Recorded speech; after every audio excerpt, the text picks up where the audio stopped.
عبدو عمر، منسق ماستر مهن الاعلام وتطبيقاته ورئيس المرصد الجامعي للمهن وممارسه الاعلام.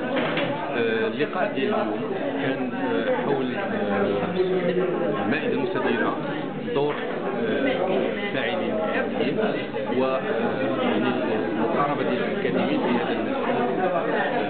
بطبيعه الحال النقاش كان حول بامتياز نقاش اللي تواصلي اللي كيسمح لنا باش نتكلموا مع ما يخص الشراكه اللي عندنا في مركز الاعلام والدراسات، وكذلك بالنسبه لنا المشروع اللي بغينا نساهموا فيه في قسم التطوير الفاعلين في هذا المجال مستقبلا.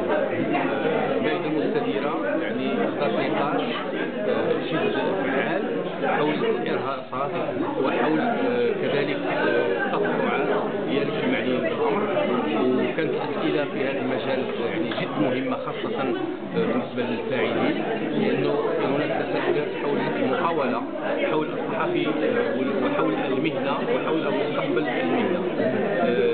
الأجوبة ديالنا هي كانت أجوبة في صميم الموضوع بالنسبة لما يمكن أن نقوم به كفاعلين أكاديميين من حيث التكوين المستمر ومن حيث بناء هذا جسر التواصل بين العمل الأكاديمي الجامعي وكذلك تنمية المجال وتنمية الجهة. نعم، شكرا لك.